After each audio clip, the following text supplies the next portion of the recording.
Hey y'all, this is my video review of Final Fantasy VI, also known as Final Fantasy III. The version that I'm playing is the original Super NES version.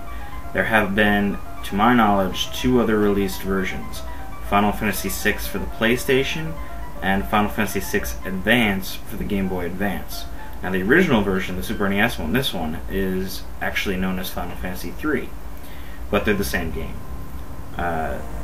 The differences between the versions, I don't believe there's any difference between the original version and the PlayStation version other than a couple of menu differences maybe, and maybe some minor translation fixes. I don't even know.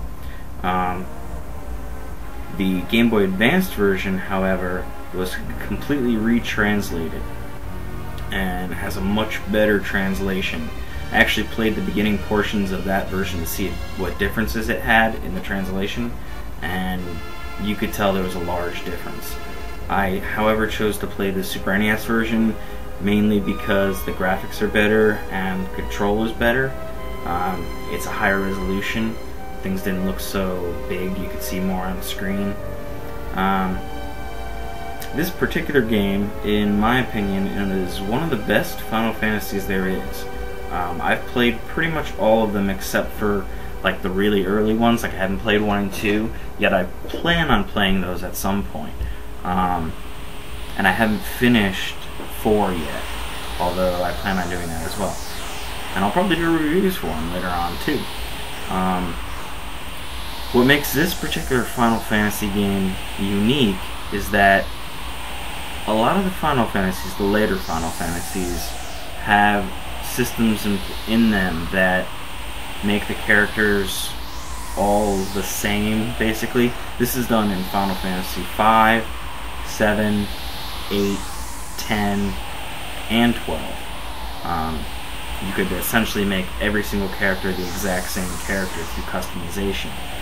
I don't like that. I like it when characters have differences in each other. Like, you know, I like it when you have a character who is the mage character, or a character who's the warrior character, etc., etc. Now in this game, there's actually a good blend of both, because you can actually teach every character in the game every magic spell, and even though they're not good at magic, they can still use it. However, every character in the game has their own unique skill that only they possess.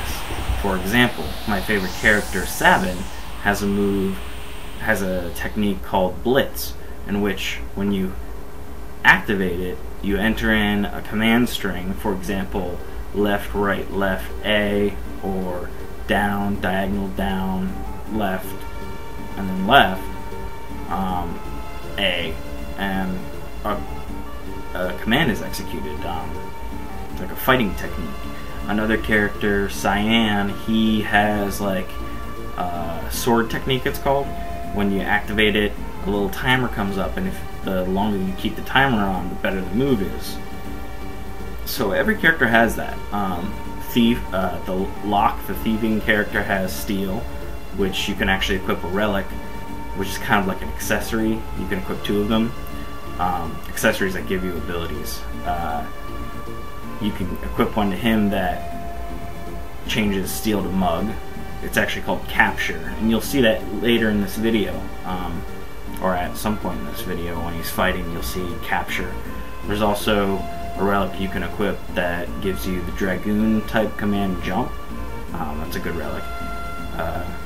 Overall, the story in this game is simplistic, but the way that it's told and the characters are very well done. So really, even though it's a simplistic story, you'll never find yourself bored because of the interactions between the different characters. They have so much personality, in my opinion, and even with this version that I played, even though the translation isn't that good, it still shines through. So no matter what version you play, you should be pleased. Graphically, I think that this is some of the best 2D work there is for the Super NES. Obviously, nowadays there's the Nintendo DS, which has really good 2D work on it. And even some of the Game Boy Advance games look very good. Overall, this is a great game, and I can't suggest it enough. If you've only played Final Fantasies from 7 on, you'll see a lot of the systems in those games derived from this game. I mean, you could kind of consider, like,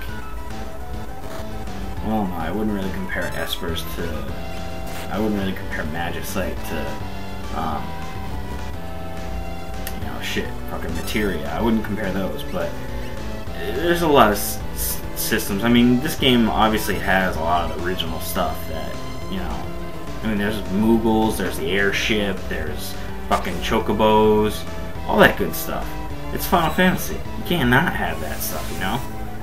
Sid, he's in all the games pretty much. So yeah, this is a very good game, and I suggest that you all go out there and play it. Doesn't matter what version, although if you can, if graphics aren't your thing and you don't really care about control and graphics, I mean, this is a turn-based RPG, you don't really need superior control. I would suggest the Game Boy Advance version for the better translation. Thanks for watching. Coming up next, I'll be doing probably, I have a lot of games I'm going to be reviewing, a lot of retro games. As soon as I get my capturing device for the PlayStation, there's going to be a shitload of PlayStation games I'll be reviewing too.